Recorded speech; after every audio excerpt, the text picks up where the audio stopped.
हमने बच्चों यहाँ पे लेट कर लिया कि ए एज जो है वो फादर की है, बी एज जो है वो क्या है, सन की है। All of you students, my self Zaid Anwar, आप देख रहे हैं हमारा यूट्यूब चैनल, जिसमें लास्ट लेक्चर में हमने डिस्कस किया था 1.3 के पहले 5 क्वेश्चन डिस्कस किए थे। आज के लेक्चर में हम लोग क्वेश्चन नंबर 6 को डिस्कस करेंगे। 9th class mathematics new book जो हमारे पास 2025 की हमारे पास नई बुक जो सिलेबस चेंज हो गया है उसके ऊपर हमारी लेक्चर सीरीज जारी थी, जिसके कुछ लेक्चर हमने डिस्कस कर लिए थे। आज हमारे पास इस एक्सरसाइज का लास्ट वाला लेक्चर होगा जिसमें हम लोग डिस्कस करेंगे क्वेश्चन नंबर 6 को। तो आइए अपने लेक्चर का आगाज करते हैं। उससे पहले अगर आपने हमारे चैनल को अभी तक सब्सक्राइब नहीं किया तो काइंडली चैनल को सब्सक्राइब करें, बेल आइकन को जरूर प्रेस करें ताकि हमारी लेटेस्ट वीडियो आपकी स्टडी के रिलेटेड जो है वो आप तक आसानी पहुंचती रहे। तो बच्चों यहाँ पे हमारे पास जो क्वेश्चन दिया है उसमें क्या है कि sum of ages of the father and son, बाप और बेटे की एज को अगर हम प्लस करें तो हमारे पास आंसर आता है 72 इयर्स। मींस के फादर और सन एज दोनों को अगर हम प्लस करते हैं तो हमारे पास आंसर जो है वो 72 के इक्वल आता है। कह रहा 6 ईयर अगो, 6 साल गुजरने के बाद father age was 2 time the age of son. 6 साल जब गुजर जाते हैं तो बाप की उम्र जो है वो बेटे से 2 गुना हो जाती है। तो कह रहा आपने एज फाइंड आउट करनी है। What was the age of son 6 year ago, 6 साल के बाद बेटे की उम्र क्या होगी। तो आइए अपने क्वेश्चन को देखते हैं, बहुत इजी क्वेश्चन है। तो बच्चों यहां पर हम लोग लेट कर लेते हैं। पहले let a be the age of father and B be the age of son। हमने बच्चों यहां पे लेट कर लिया कि A एज जो है वो फादर की है, B एज जो है वो क्या है, सन की एज है। तो अकॉर्डिंग टू क्वेश्चन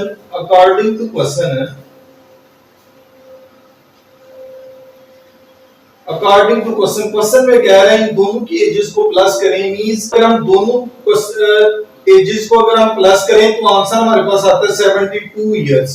तो बच्चों यहां पे हमारे पास पहली इक्वेशन बन जाती है। सेकंडली हमारे पास क्या है कि 6 ईयर अगो, 6 साल के बाद, मींस कि जब 6 साल गुजर जाते हैं 6 ईयर अगो, जाहिर सी बात है 6 साल के बाद हमारे पास बाप की एज उसमें भी फर्क आएगा और बेटे की एज उसमें भी फर्क आएगा। तो हमारे पास 6 ईयर अगो फादर एज जो है उसको हम कह देते हैं कि वो हमारे पास हो जाएगी a माइनस 6। मीन्स कि क्योंकि वो 6 साल गुजर चुके हैं, जब वो 6 साल गुजर गए तो हमने उन 6 इयर्स को हमने क्या कर दिया, उनकी एज में से माइनस कर देंगे। जाहिर सी बात अगर फादर की एज में से वो 6 ईयर अगो हमारे पास 6 साल गुजरे हैं तो वो बेटे की एज में से भी जाहिर सी बात गुजरे होंगे। तो सन एज जो है वो भी हमारे पास क्या हो जाएगी, वो भी हमारे पास, हमने उसको बी कहा था 6 ईयर अगो, 6 साल गुजरने के बाद उसकी एज में से भी हम 6 ईयर जो है वो क्या कर देंगे, माइनस। अब कह रहे हैं 6 year ago father age was 2 time, मतलब बाप की उम्र जो है वो बेटे से 2 गुना हो जाती है अकॉर्डिंग टू क्वेश्चन।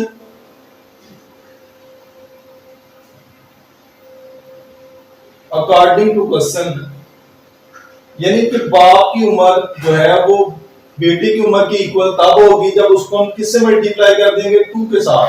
बाप की उम्र बेटे की उम्र से 2 गुना होगी। तो यहाँ पे हमारे पास a minus 6 as it is रहेगा, 2b माइनस 12 आ जाएगा।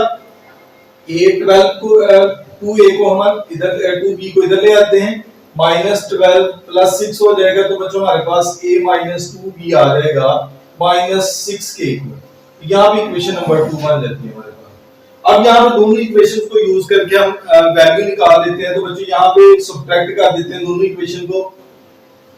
सब्ट्रैक्ट इक्वेशन 1 एंड 2, तो हमारे पास आ जाएगा a plus b is equal to 72, a minus 2b is equal to minus 6। दोनों को अगर माइनस करें a कट जाएगा हमारे पास, 3b जो है वो हमारे पास इक्वल आ जाएगा 78।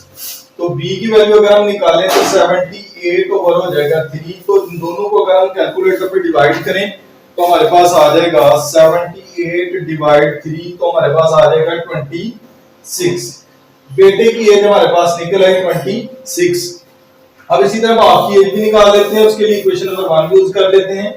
Put b is equal to 26 in equation 1, तो हमारे पास आ जाएगा a plus 26 is equal to 72। तो a हमारे पास आ जाएगा 72 minus 26, तो हमारे पास a जो है वो आ जाएगा हमारे पास बन जाएगा 46 ईयर। अब यहाँ पे बाप की उम्र भी आ गई और बेटे की भी आ गई। अब कह रहे हैं what was the age of son 6 year ago. 6 साल के बाद हमने बेटे की उम्र निकाली है। 6 ईयर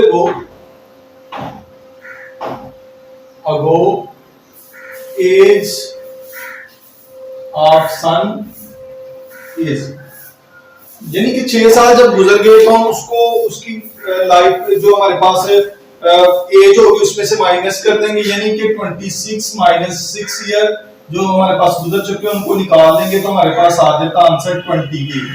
इंप्लाई हमारे पास आंसर आ गया कि 6 साल के बाद बेटे की उम्र जो है वो कितनी होगी, 20 ईयर। यहाँ पे ईयर लिख लें जरा सा। तो बच्चों ये था हमारा क्वेश्चन नंबर 6 जो कि हमारे पास एजेस के रिलेटेड था। यहाँ पे हमारे पास चेंज होके भी आ सकता है। तो ये था हमारा क्वेश्चन नंबर 6। आइए इसके 7 वाले क्वेश्चन है। 7 वाला, मेरा bought a toy of 15 RS 1500 RS हमारे पास 1500 का उसने एक खिलौना खरीदा एंड सेल 1520 RS 1520 रुपए का उसने क्या कर दिया, उसको सेल कर दिया। What was her profit percentage, तो हमने इसकी प्रॉफिट परसेंटेज निकाली है। तो सबसे पहले हमारे पास प्रॉफिट परसेंटेज का फार्मूला क्या होता है उसको हम समझेंगे, देन हम लोग आगे जो है ना इसको सॉल्व करेंगे। तो बच्चों प्रॉफिट परसेंटेज जो है हमारे पास इक्वल होती है प्रॉफिट ओवर सीपी मल्टीप्लाई 100%।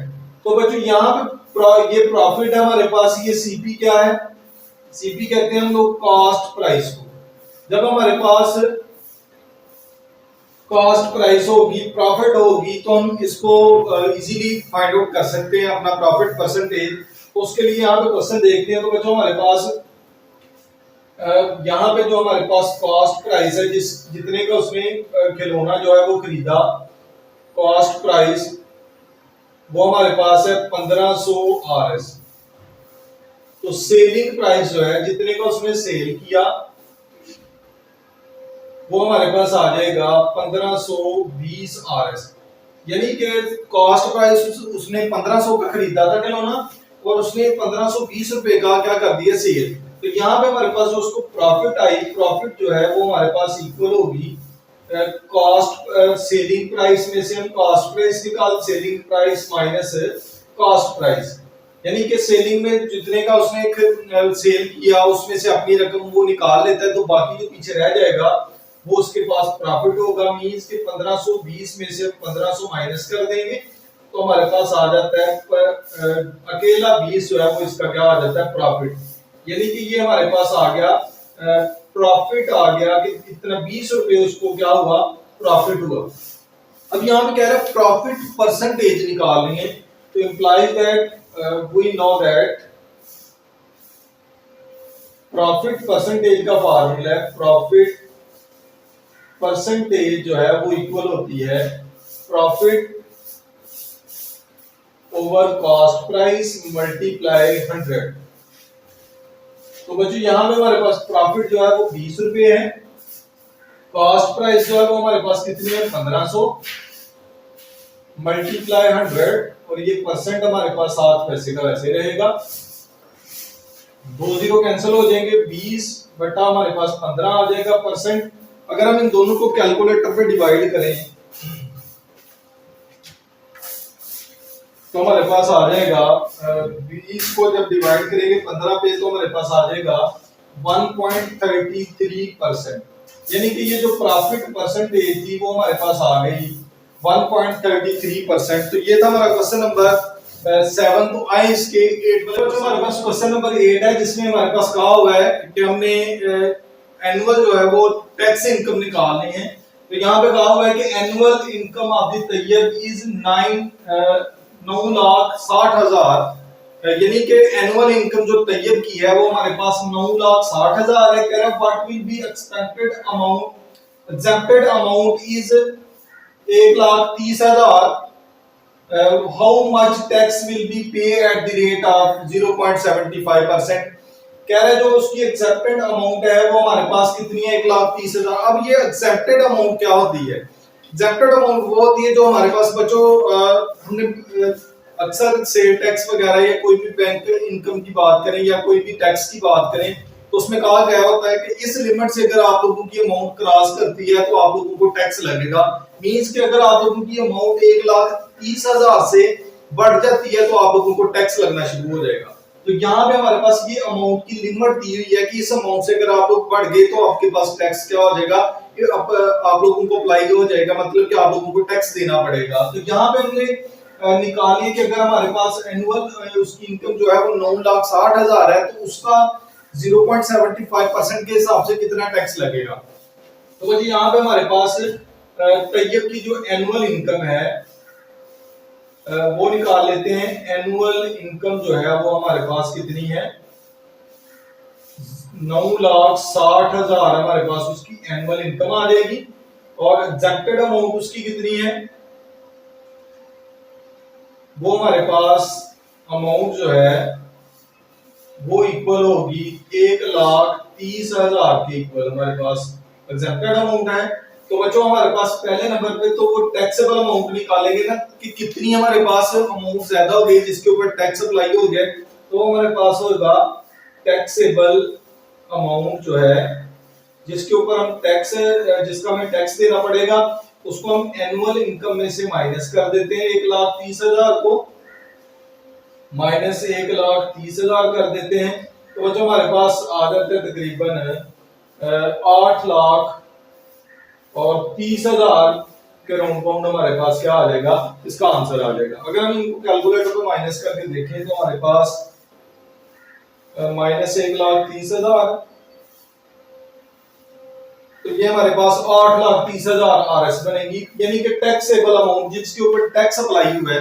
अब यहाँ पे हम लोग हमने निकालना है कि 0.75% के हिसाब से tax implies that tax rate जो है how much tax will be पे एट द रेट। हमने टैक्स निकालना है तो टैक्स हमारे पास क्या होगा जो भी अमाउंट है उसका हम लोग क्या करेंगे जितने भी उसमें टैक्स की वो बताया कि इस रेट के हिसाब से है, मतलब ये अमाउंट है टैक्सेबल आप हमारे पास हो जाएगा 0.75%, यानी कि 0.75% टैक्स इतनी अमाउंट के ऊपर अप्लाई होगा।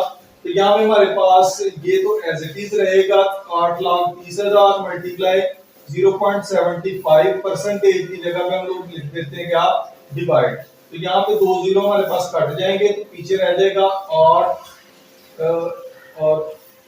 300 रह जाएगा 8300 मल्टीप्लाई 0.75। तो बच्चों अगर हम दोनों को मल्टीप्लाई करें 8300 को मल्टीप्लाई करते हैं 0.75 से तो हमारे पास आ जाता है 6225% सॉरी आरएस। ये हमारे पास जो है टैक्स बनेगा किसका 9,60,000 जो हमारे पास इनकम थी तैयब की जिसमें एक्सेप्टेड अमाउंट हमारे पास 1,30,000 थी। अगर इस रेट के हिसाब से हम चेक करें कि जो उसकी अमाउंट है उसके ऊपर क्योंकि यहाँ पे हमारे पास हमने इस अमाउंट का टैक्सेबल अमाउंट का ही क्यों वो निकाला है टैक्स क्यों निकाला है क्योंकि यहाँ पे उसने कहा हुआ है एक्सेप्टेड अमाउंट जो है उसके ऊपर तो फिर जाहिर सी बात है टैक्स अप्लाई नहीं होगा, वो तो हमारे पास लिमिट के अंदर है। जो पीछे हमारे पास बाकी अमाउंट होगी उसके ऊपर अप्लाई होगा तो उस अमाउंट का हमने क्या निकाल लिया टैक्स के उसको 6,225 रुपए टैक्स देना पड़ेंगे। हमारे पास 9,60,000 जो इनकम थी उसमें से 1,30,000 निकाल के बाकी जो पीछे रह जाएगी उस अमाउंट का 6,225 टैक्स देना पड़ेगा। तो बच्चों ये था हमारा क्वेश्चन नंबर 8। तो आइए इसके लास्ट वाले क्वेश्चन में हमारे पास क्वेश्चन है जिसमें कहा हुआ है कंपाउंड मार्कअप हमने फाइंड आउट करना है। कहा गया है कि find the compound markup of 3,75,000 for 1 year at the rate of 14% annually.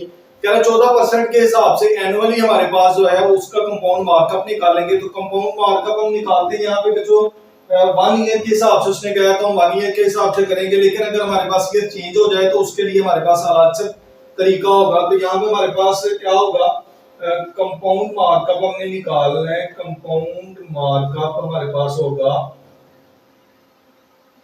At the rate of 14% annually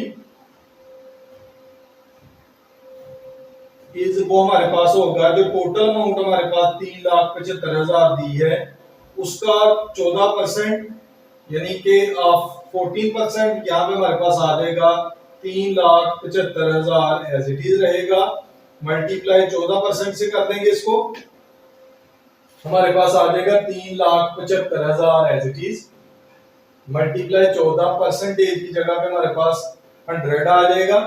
तो बच्चों यहाँ पे 100 दो जीरो जो है यहाँ से कट जाएंगे, 3,0750 रह जाएगा, मल्टीप्लाई 14। तो यहाँ पे हमारे पास कंपाउंड मार्कअप जो आता है, अगर हम इनको कैलकुलेटर पे थोड़ा सा मल्टीप्लाई करवाएं, 3,0750 मल्टीप्लाई 14, तो हमारे पास आ जाएगा 52,500 RS। तो बच्चों यहाँ पे हमारे पास कंपाउंड मार्कअप जो है वो 1 ईयर के हिसाब से वो 52,500 होगा। अगर हमारे पास चेंज हो जाए, मतलब कि ईयर चेंज हो जाए, तो उसके लिए फार्मूला अलग से होगा, जिसका हम नेक्स्ट वीडियो में इंशाल्लाह उसको डिस्कस करेंगे। अपना कंपाउंड मार्कअप अगर हमारे पास ईयर चेंज हो जाए तो किस तरह हम निकाल सकेंगे। तो बच्चों ये था हमारा आज का लेक्चर, जो क्वेश्चन नंबर 6 से क्वेश्चन नंबर 9 तक था। बड़ी डिटेल के साथ मैंने आप लोगों को क्वेश्चन बताया कि ये हमारे पास जो हमारे पास बिजनेस के रिलेटेड क्वेश्चन हैं, किस तरह हम लोग इनका प्रॉफिट, कंपाउंड मार्कअप, ये वो सेलिंग प्राइस, कॉस्ट प्राइस कैसे फाइंड आउट कर सकते हैं। तो ये था हमारा आज का लेक्चर, जो कि क्वेश्चन नंबर 9 के ऊपर, और इस एक्सरसाइज का लास्ट वाला लेक्चर था 1.3 का। नेक्स्ट हमारा लेक्चर होगा वो रिव्यू एक्सरसाइज के ऊपर डिटेल के साथ होगा। नेक्स्ट लेक्चर तक मैं आपसे इजाजत चाहूंगा। अल्लाह हाफिज।